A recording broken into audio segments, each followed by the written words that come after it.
भाई मैं यासर दा बंदा वा सलोनी की सेव च पहुंच गया। अब्दुर्रहमान दा बंदा मैं सलोनी की सेव पे पहुंच गया।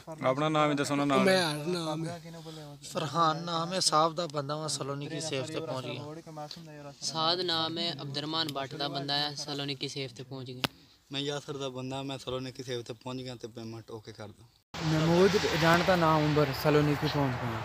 भाई उमर जी अच्छा बोलना, मैं सलोनी की पहुंच गया, पेमेंट इन्होंने ओके करा दें। फजल रहमान जी उमर अहमद सलोनी की पहुंच गए यहाँ साहब जी, पेमेंट ओके करा दो। यासर भाई सलोनी की पहुंच गया, मैं ते मोहम्मद ते पेमेंट करा दो। मुजफ्फर अली अमित सलोनी पे तो सुबह जब हम लोग चल रहे थे तो एक बाइक वाला आया, दो आदमी थे, उसने ये इतना डंडा पकड़ा हुआ है और वो कह रहा है भागो भागो भागो। तो हम लोगों ने थोड़ा भागना शुरू किया। तो एक मेरा दोस्त था वो काफ़ी ज़्यादा थक चुका था, मैं खुद ऑलरेडी बहुत ज़्यादा थका हुआ था। तो बाकी तो जो दोस्त थे वो थोड़ा भागे। तो हम लोग उसने ना एक एक लगाया, किसी को लगा किसी को ना लगा। तो खैर हमने भागना शुरू किया। अच्छा। उसके बाद वो फिर चला गया आगे जाके, शायद अफ़गानिस्तान के जो लोग थे उन लोगों को भगाया उसने। फिर वापस आया तो हम लोगों ने थोड़ा भागना शुरू किया। तो मेरा एक दोस्त कहता है कि भागो यार। मैंने कहा नहीं तुम थक चुके हो, ठीक है। वो मुझे कहता है कि नहीं भागा जा रहा है यार, बस थक गया हूँ मैं। नहीं तो वो किसी पीछे भगा रहा था कि आगे जाने के आगे लिए? ईरान वाली साइड पे। अच्छा। हाँ तो उसने मतलब कहता है कि नहीं चला जा रहा। मैंने कहा, मैंने सब लोगों को आवाज़ दी कि यार ठीक है आराम से चलो, कुछ नहीं होता, ये मारता है तो मार ले। खैर हम लोग आराम से चलते रहे। थोड़ा आगे गया तो दो तीन बाइक वाले और थे, उन्होंने बोला कि अगर आप लोगों ने बाइक पे बैठना है हमारे साथ तो 1,000 रुपया दो फ़ी बंदा। हम लोग थके हुए थे, सोचा यार अब पैसों का क्या करना है, ठीक है। तो 1,000 उन्हें दिया। ये भी नहीं था पता कि ये बस थोड़ा सा आगे जाके उतार देंगे। खैर उन्होंने कोई थोड़ा दिल को तसल्ली होगी यार, पैदल चल के थक गए हैं सारी रात, क्योंकि ऑलमोस्ट 14-15 घंटे हम लोगों ने पैदल सफ़र किया था। तो कोई रश नहीं थी उसमें, कोई कुछ भी नहीं था। तो बाइक पे बैठे, उसने कोई आधा घंटा बाइक चला के हम लोगों को एक साइड पे उतारा। वहाँ पे जो है फिर हमने काफ़ी देर जो है वेट किया। तो बाद में एक डाला आया 4x4, एक कार आई। तो अच्छा। वहाँ पे देखा कि अब कार वाला क्या कर रहा है कि वो एक डिक्की जो है ना उसमें 3-4 लोगों को लिटा रहा है। डिक्की में इतना हाँ, डिक्की छोटी सी, उसमें 4 लोगों को लिटा रहा है वो। तो हमने बोला ये तो यार बहुत टफ है, अब लगता है अब जैसे जैसे आगे जाएंगे सफ़र और मुश्किल होता जाएगा। तो जो डाले वाला था उसने इतना डंडा पकड़ा हुआ मोटा, और वो जो इधर उधर थोड़ा हो रहा है उसे मार रहा है साथ। तो हम लोगों ने क्या किया कि डाले वाले को कुछ 4-5 हज़ार दिया, 2-3 आदमी उधर उसके साथ आगे बिठाए, बाकी कोई कार वाले को 6-7 हज़ार दिया, और वो 2 बंदे आगे बिठाए, बाकी पीछे सीट्स पे बैठे। तो बस वहाँ से निकले। फिर वहाँ से निकलने के बाद हम लोगों नहीं, वो जब आए आपको पता था ये हमारे एजेंट के थ्रू आए हैं जो वैसे आए हैं, तो आपको कैसे पता चला? उन लोगों ने बताया? उन लोगों को पता होता है ना वो कि यहाँ पे हमारे आदमी बैठे हुए हैं, वो फिर वहाँ से उठा लेते हैं।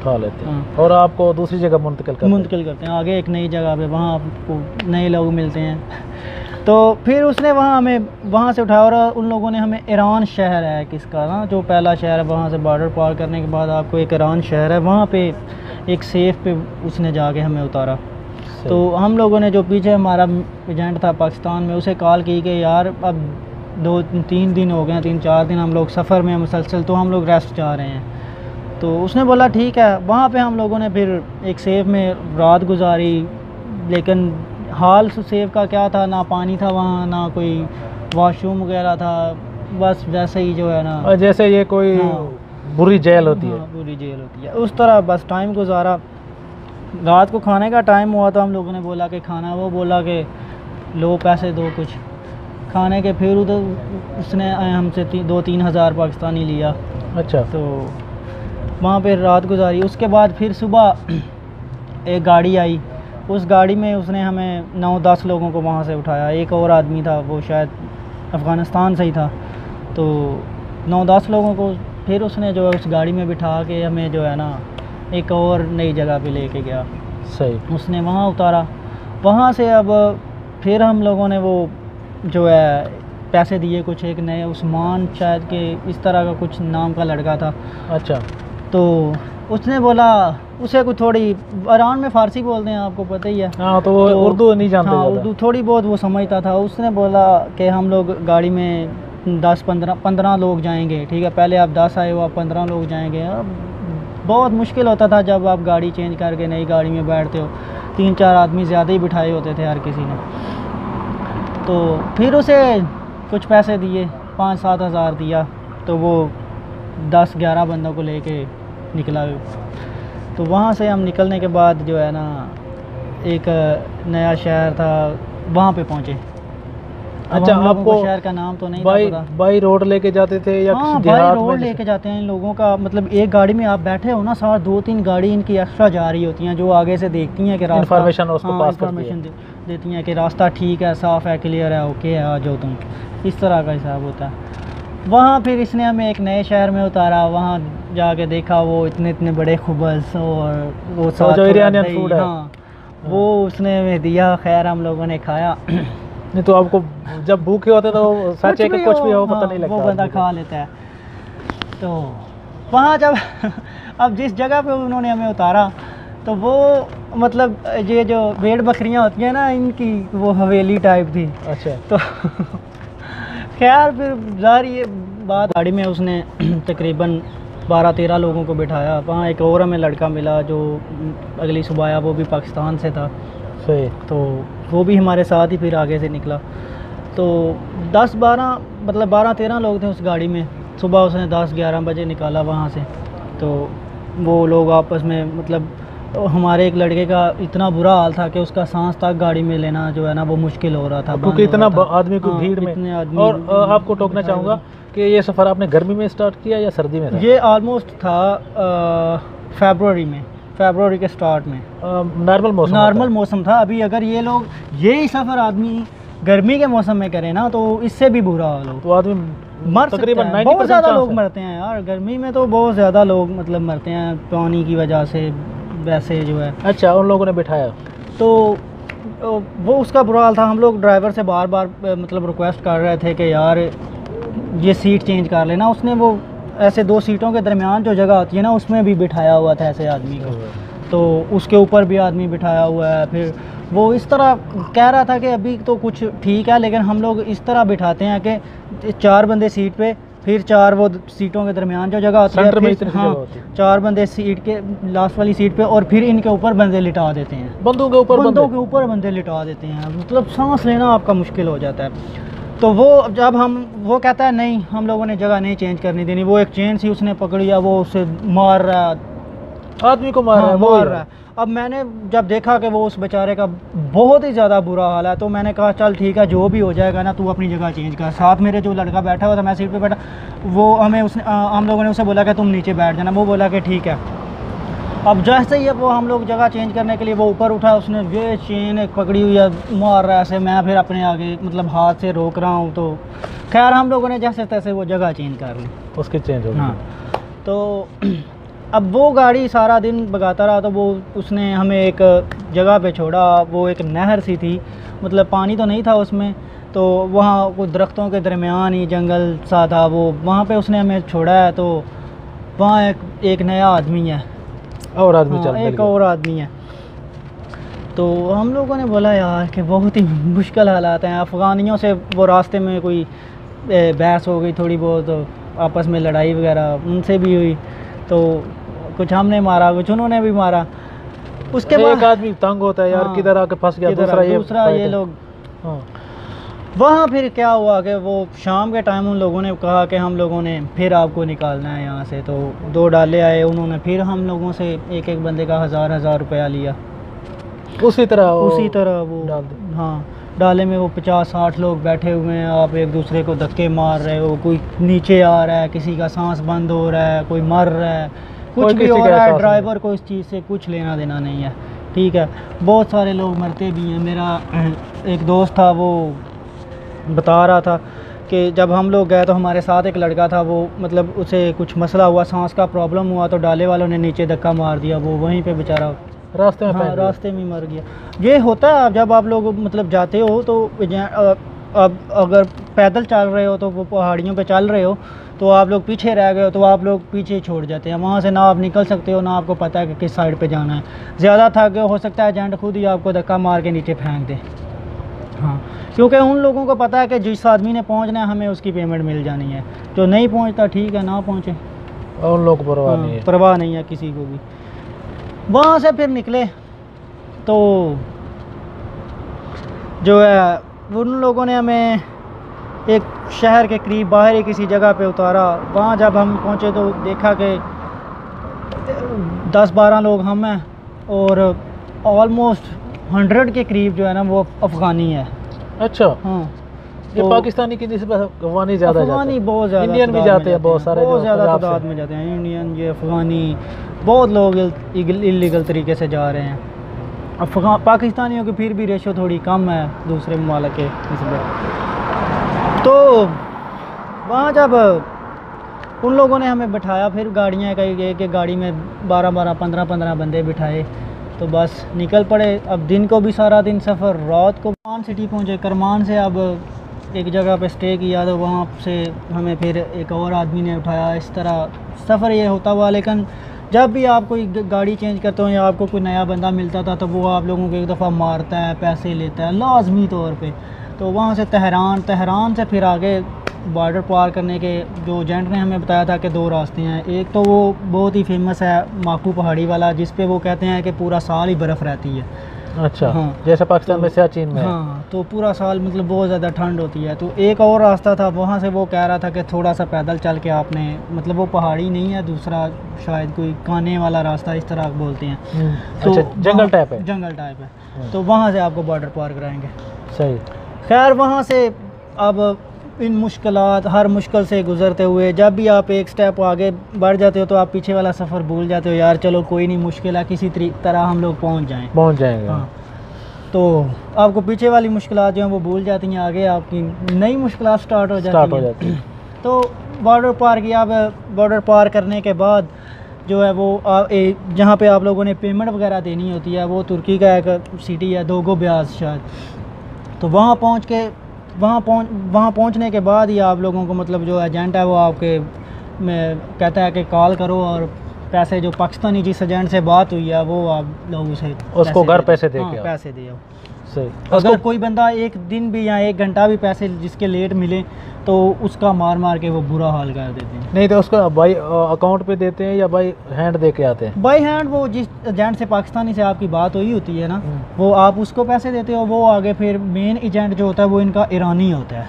अच्छा। हाँ, मेन ईरान में होता है, तो ईरानी को वो फिर ट्रांसफ़र करता है पैसे।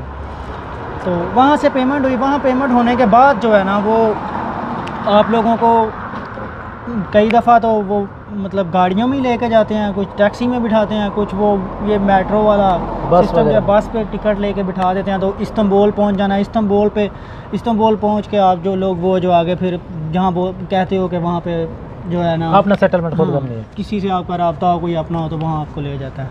सही। तो हम लोगों को जब उन्होंने बिठाया तो ज़ाहिर फिर हम लोग अभी निकले हैं तो देखा कि आर्मी है जो वो उसने चेकिंग वगैरह की है, तो हम लोग बस पकड़े गए। तो अब जो हम लोगों को तो पता था अगर आप लोग पकड़े जाओ तो आराम से बस कोई जो है ना वो हैंड्स अप कर देना, शोखी ना करो, भागने की कोशिश ना करो। हम लोग खैर बैठ के, एक अफ़गानी था तो वो उसने भागने की कोशिश की ना, तो उन लोगों ने वो जो एक स्टिक सी होती है वो हाँ, तो उससे स्टिक वो उसके ये सर पे लगाई, लेग्स पे लगाई, बाजुओं पे लगाई, तो वो बेचारे का बुरा हाल था, मफलूज हो गया। मफलूज एक तरह का हो गया। तो वहाँ से फिर हम लोगों ने, इन्होंने हमें कुछ दिन उधर रखा, तो खैर इन्होंने हमें वापस तेहरान डिपोर्ट किया और तुर्की से ईरान वापस डिपोर्ट किया। वहाँ कुछ दिन रहे, फिर इन्होंने हमें लास्ट पे लेके आए करमान जेल में। अच्छा, जेल में रखते थे, उधर कोई खाना वाना देते थे? कैसी कंडीशन थी रहने में लिए? खाना वगैरह मतलब किसी टाइम आपको दिन में 2 दफ़ा मिल गया। तो वो खाना क्या आता है, वो इतनी बड़ी रोटी होती है, वो आप लोगों ने हाफ करके साथ एक खजूर दे दी या वो कुछ हलवा सा दे दिया बस। हाँ। उसके अलावा तो ईरान में फिर आप भी लोग जो के है लिए ना बहुत खाने मुश्किल था का क्योंकि बहुत वैसी रोटी कभी मुश्किल है ज़िंदगी ना, में नहीं देखिए, खाई। मतलब ऐसा खाना नहीं था। और फिर जेल का ये सूरत हाल थी कि वॉशरूम मतलब आपका जाने को नहीं दिल कर। 10-12 लोग हम थे और 3-4 हज़ार अफगानिस्तानी था जो है ना एक ही जेल में। एक ही जेल में। वो एक डिपोर्ट सेंटर सा बना हुआ था, तो बहुत जो है एक जो सेकंड है ना वो बहुत मुश्किल गुजर रहा था। तो आपको वो सफ़र से जो है ना वो ज़्यादा मुश्किल हाँ, था। तो वहाँ मैंने एक चीज़ ये भी रियलाइज़ की कि यार हम लोगों ने मतलब अब खुद को तो हम लोगों ने बदनाम किया ही हुआ है, तो साथ साथ हम पाकिस्तान को भी जो है ना वो मतलब बदनाम कर साफ रहे साफ हैं। सी बात है हाँ। क्योंकि जब वो जाते हैं तो आपको ये कि होता है। ईरानी ये सब लोग पाकिस्तानी मतलब बहुत ज़्यादा नफरत करते हैं इन लोगों से। अब वो अफ़गानिस्तान के लोगों को वो उनकी तो मतलब लैंग्वेज भी सेम थी, समझ आ जाती थी। और तो हम फारसी लोगों की तो बात वो करते हैं। मतलब लैंग्वेज कम्युनिकेशन भी मतलब नहीं कर सकते थे हम लोग, तो बहुत ज़्यादा मुश्किल थे ना। हम लोग बोल के बता सकते कि हमें मतलब खाना चाहिए या कोई चीज़ की ज़रूरत है, तो वो हम लोगों की तो बात सुनते ही नहीं थे ना। तो अफ़गानिस्तान के लोगों को निकाले जा रहे हैं, उनको वापस डिपोर्ट किए जा रहे हैं। हम लोग 2-3 दिन वेट करते रहे कि यार कब हमारा नंबर आएगा, कब हमारा हमको नंबर निकालेंगे। आएगा। हाँ, खैर फिर एक दिन वो उन्होंने बोला कि बाहर आओ, बाहर निकले तो कोई 2-2 हज़ार उन्होंने फ़ी बंदे से लिया पाकिस्तानी। हाँ, फ़ी बंदे से 2-2 हज़ार लिया और वो जो है हमें गाड़ी में बिठा के, तो वो लास्ट में इनका जो रिपोर्ट सेंटर है वो जंदान है, अच्छा। जंदान जेल, वहाँ पहुँचे हम लोग। तो नहीं तो रास्ते में ये नहीं हो कि आप तो पैसे कैरी कर रहे थे, सब आदमी साफ साफ सी बात है। हाँ, तो जैसे मुश्किल हालात में जा रहे हैं आप लोग, किसी ने ये छीनने की कोशिश नहीं की कि पूरे पैसे छीन लें इससे?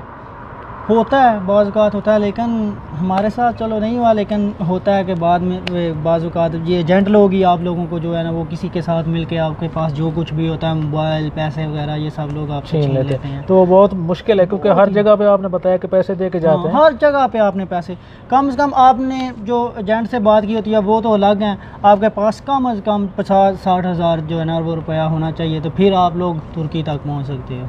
इससे अच्छा। ज़्यादा भी हो सकता है। आगे इटली यूरोप जाने के लिए इटली, बहुत यूरोप जाने ज़्यादा। के लिए वो तो बहुत ज़्यादा एक लंबा सफ़र है, ज़ाहिर अच्छा। है। तो वहाँ से फिर जंदान जेल में इन्होंने हमें 1-2 दिन बिठाया। अब कहते हैं कि वहाँ पर अगर पाकिस्तानी मतलब यहाँ से एक अफ़गानी फिर अपनी मुल्क वाली साइड पे उनको वहाँ से लेके जाते हैं और पाकिस्तान को वो तफ्तान वाली कॉन्सुलेट साइड वाले पे लेके जाते हैं। तो अफ़गानिस्तान वाले तो निकले जा रहे हैं, लेकिन हम लोग वहाँ फिर 2-3 दिन वेट करते रहे। कहते हैं कि जब पाकिस्तानी 30-35 जब तक ना होंगे तब तक आप लोग यहाँ आप लोग वो 9 आदमी थे? हाँ, 10 थे, 10। अच्छा। तो फिर 2-3 दिन वहाँ वेट करना पड़ा, खाना पड़ा जो कुछ भी वो दे रहे थे। तो कुछ फैमिलीज थी, 1-2 फैमिली आई, 10-12 लोग और हुए। खैर ऑलमोस्ट 2-3 दिन में वो भी ढेंकी लगा के जा रहे थे? हाँ, फैमिली फैमिली भी ढेंकी लगाती है बलूचिस्तान अफसोस वाली की साइड बात से। है। तो उन्होंने फिर हमें जो है वो 3-4 दिन बाद हम लोग 35 लोग हुए, तो फिर उन्होंने कहा कि लाओ कुछ पैसे दो। फिर उन्होंने 1,000 2-2 हज़ार रुपया लिया। फिर लिया? हाँ, और वो बस में बैठे तो वो साथ एक पुलिस वाला था, उन्होंने हमें बिठा के तो तफ्तान ले आए। तफ्तान जो पाकिस्तान और ईरान का हाँ। बॉर्डर है। तफ्तान आके उन्होंने बॉर्डर अभी हम उनकी की साइड पे थे, तो वो हम लोगों से कहते हैं कि ये जो रैपर वगैरह पड़े हुए हैं ये सब कुछ उठाओ, ऐसे है। मतलब एक तरह से वो आपको जलील करते हैं पूरी तरह जो है कि ताकि नेक्स्ट टाइम बंदा इस तरह की कोशिश ना करे।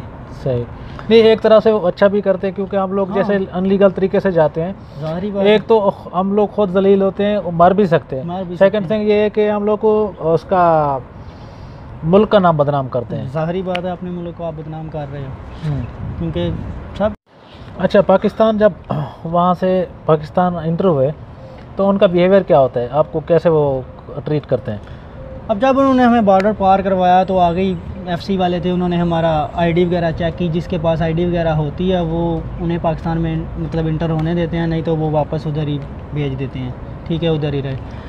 तो अब हम सब लोगों के पास आईडी वगैरह थी, उन लोगों ने चेक किया, बैठे। नहीं तो वहाँ अब से बात हमें- टोक रहा हूँ मैं, जिसका रास्ते में आईडी गुम गई या कुछ हो गया तो उसका क्या होता है फिर? उसका मोस्टली तौर पर वो आपको नहीं, आपने मतलब पाकिस्तान में इंटर होने आपको देते। कैरी नहीं करेंगे। हाँ, उधर मैंने जंदान जेल में देखा कि एक पाकिस्तानी था, वो काफ़ी अरसे से शायद उधर ही रह रहा था जंदान जेल में। क्या वजह थी कि उसके पास आईडी नहीं थी।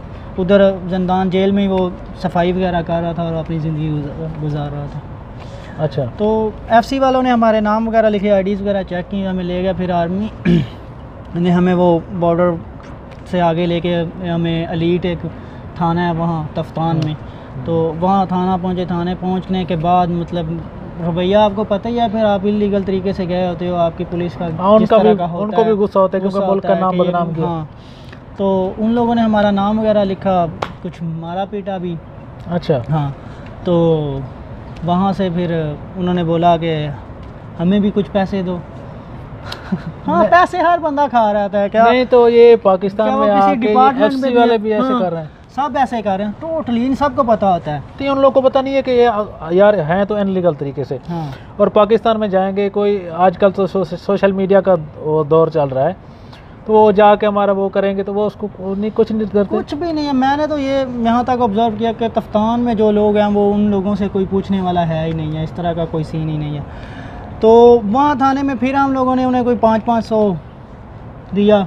हम लोगों ने पहले तो काफ़ी देर कहा कि हमारे पास है ही नहीं है, ख़त्म हो चुके हैं, बिल्कुल भी नहीं है। तो उन लोगों ने कहा कि इनको बंद कर दो, साइड पे लेके जाके जो पैसे दे रहा है उसे बाहर बिठाओ, जो नहीं देता उसे बस जेल में बंद कर दो अंदर। डरा रहे थे हाँ, देंगे। तो उन्होंने हमें बंद कर दिया। खैर हमारे पास उस वक्त तक पैसे जो है ना वो ऑलमोस्ट ख़त्म हो चुके थे। एक 5000 का था, वो भी मतलब एक लड़के ने पाँव के नीचे मतलब शूज़ में रखा हुआ था, तो वो उससे मतलब गाल सड़ गया था, तो वो चल नहीं रहा था। तो इन्हीं का एक आदमी आया, उसने फिर हमें ऐसे बैंक से वो चेंज करवा के वो हमें दिया और हम लोगों ने उन्हें कुछ पैसे दिए। वहाँ से हमें कुछ देर बाद गाड़ी आई FIA की। अच्छा। हाँ, FIA की गाड़ी आई, वो हमें उठा के ले गए FIA के थाने में। हाँ। वहाँ उन लोगों ने डराया, धमकाया, मारा भी इवन के, सब कुछ किया।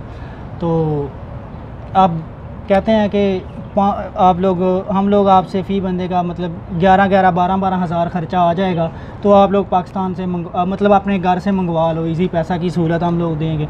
इजी पैसा की सहूलत क्या है? अगर आप 15,000 मंगवा रहे हो तो 2500 उसमें से वो इजी पैसा वाला कट कर लेगा, ठीक है? वो उसका फीस कटेगा। हाँ, जो फीस जो कटिंग करेगा कि वो आपको यहाँ के निकाल के दे रहा है, 2500 वो कट कर लेगा।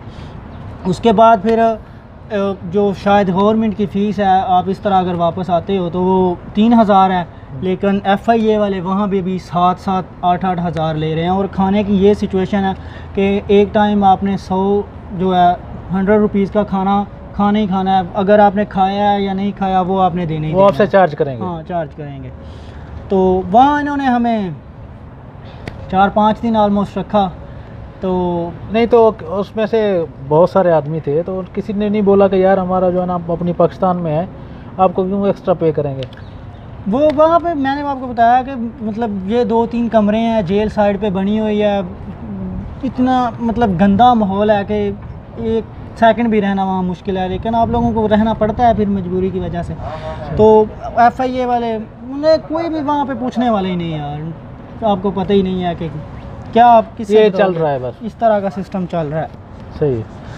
2-3 दिन बाद उन्होंने पैसे हम लोगों ने मंगवाए। उन्होंने हमें कहा कि आप अदालत जा रहे हो। अदालत जब गया तो वो एक टूटी सी कुर्सी पड़ी हुई है, कोई अपना ही बंदा बैठा हुआ है, तो वो 7-7, 8-8 हज़ार रुपया ले रहा है और एक मोर स्टाम्प लगाया जा रहा है, स्टाम्प लगाया जा रहा है उधर तफ्तान पे। हाँ, तफ्तान पे अच्छा। स्टाम्प लगाया जा रहा है। तो वहाँ से फिर गाड़ी में बिठा के, गाड़ी में फिर दोबारा बिठाया और बोला, एक आदमी बोला कि मुझे मिठाई का 500-500 दो।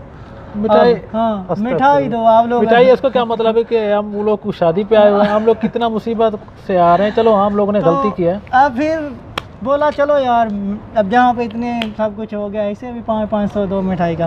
फिर उन्होंने हमें एक ड्राइवर पे छोड़ा, वो सामान की थी कोई उसके ज़रिए हम लोगों को वो क्वेटा भेजा। क्वेटा से फिर हम लोगों ने दोबारा टिकट्स वगैरह लिए और वापस लाए। नहीं, ये तो पाकिस्तान उसकी रिस्पॉन्सिबिलिटी होती है ना कि आपसे पैसे वो पे कर रहे हैं ना, अब पैसे उसको पे कर रहे हैं तो वो आपको प्रॉपर एक गाड़ी में छोड़ के जाना चाहिए। वो क्वेटा तक एक गाड़ी में बिठा देते हैं, आपके साथ नहीं वो आते, बस सरकारी एक गाड़ी माल गाड़ी होती है। अच्छा। वो उसमें सामान वगैरह आता है, शायद आई थिंक उसमें पेट्रोल वगैरह की स्मगलिंग होती है, तो इस तरह का होता है। तो उसमें वो बिठा के हम लोगों को क्वेटा उसने छोड़ा। क्वेटा रात को मतलब सुबह 5-6 बजे पहुँचे और वो बारिश हो रही थी उस दिन। तो जब हम लोग वापस आए तो हम लोग को एक दफ़ा फिर याद आ गया कि हम सफ़र इधर से स्टार्ट किया था और इधर ही आ गए। क्वेटा पहुँच के फिर हम लोगों ने वहाँ से ड्राइवर की टिकट्स वगैरह लिए और वापस मिलता है। तो ये सारा सफ़र तो में इस आपने तरह क्या का फील सफ़र किया? गुजरा। मैंने यही फील किया कि मतलब आपको चाहे कुछ भी हो जाए, जिस तरह के भी हालात हों, जो भी हो, आप खुदा मतलब इस तरह का रिस्क ना लो। इसमें ये है कि आप लोग अपने आप को तो मतलब ख़तरे में डाल ही रहे हो, और पीछे से आप अपने वालदैन को, अपने बहन भाइयों को, वो सब लोगों को एक किस्म के परेशान करके जा रहे हो। बूढ़ा बाप है, रास्ते में ना खाना ना पीना, ना आप किसी से रब्ता कर सकते हो, ना कुछ, और मार किसी को पीटा, पता नहीं। मर जाओ, कुछ भी हो जाए, कोई पूछने वाला बूढ़ा नहीं माँ है। बाप कुछ है, भी भाई है, बहन है, वो तो इसी आसरे पे है कि हाँ भाई गया है, हो सकता है रास्ते में पहुंच आज जाए। राब्ता करेगा, कल करेगा, ये नहीं पता कि वो किधर मर गया, उसको हाँ, कफन भी नसीब नहीं कफन हुआ। भी नसीब नहीं होता, ना जनाजा ना कफन, कुछ भी नहीं इस तरह का। तो आप सीन। हमारे मैं व्यूअर को अपने जो है अपने क्या नाज़रीन से यही कहना चाहूँगा कि खुदा रहा मैं आप लोगों से मिन्नत करता हूँ, समाजत करता हूँ, और आप लोगों के सामने हाथ जोड़ता हूँ कि कुछ भी हो जाए लाइफ में इस तरह का रिस्क ना लो, ठीक है। ये बहुत ही ख़तरनाक, इंतहाई ख़तरनाक रास्ता है। आप अपने साथ साथ अपने घर वालों को भी मार रहे होते हो। और कभी भी यार, कभी भी लाइफ में इस तरह का रिस्क ना लो, क्योंकि आप अगर जाना ही चाह रहे हो तो आप विज़िट वीज़ा लेके जाओ, स्टडी वीज़ा लेके जाओ, मतलब लीगल तरीके से जाओ। तो मैं तो यही कहना चाहूँगा कि आप कभी भी इस तरह का रिस्क ना लो। टर्की ने भी और आसान किया आजकल तो मतलब बहुत ही मुश्किल हालात जिस तरह के हुए हैं। मैं कुछ दिन पहले मेरी एक दोस्त से बात हो रही थी, वो बता रहा था कि 6-7 लोग मेरे गांव से गए हैं और वो पकड़े गए हैं। अच्छा। ठीक है, तो वो मार मार के उन लोगों का बुरा हाल किया हुआ है, उन्होंने हड्डियां तक तोड़ दी हैं। तो वो अब उसका कोई पुरसान हाल नहीं है। मेरे साथ एक मेरा रूममेट है, वो बता रहा था कि उसका भाई गया हुआ है, तो उसका ऑलमोस्ट 1 मंथ हो गया है, वो उसका कोई राब्ता नहीं है, कोई पता नहीं है कि वो किस जिंदा हाल में है, मर गया। और उस भाई का बेचारे का इतना बुरा हाल है, वो इधर परेशान है और वो घर वाले घर में परेशान है। तो बहुत ही आपकी स्टोरी सुन के दुख भी हुआ और आपको आपकी गलती का भी एहसास हो गया है। हाँ, मैं तो आई होप तो नेक्स्ट टाइम हर किसी से यही कहूँगा कि आप कभी भी इस तरह का रिस्क ना लो। रोज़ी रोटी जो आपके मुकद्दर में होती है, जो आपके नसीब में होती हैं, वो आपको अल्लाह ताला आज जो आप 2 लाख 3 लाख लगा के जा रहे हो और वो जा भी इलीगल तरीके से रहे हो, वो या पाकिस्तान में कोई छोटा मोटा इन्वेस्ट कर लो, कारोबार कर लो, कोई भी अल्हम्दुलिल्लाह 1000 रुपया तो लाजम बचेगा, लाज़िम बचेगा। मेरा ही श्योरिटी है। तो आपका बहुत बहुत शुक्रिया, आपने टाइम दिया। Thank you sir. और उम्मीद करता हूँ कि आपकी इस जो है ना दास्तान सुन के बहुत से लोगों को इससे नसीहत मिलेगी।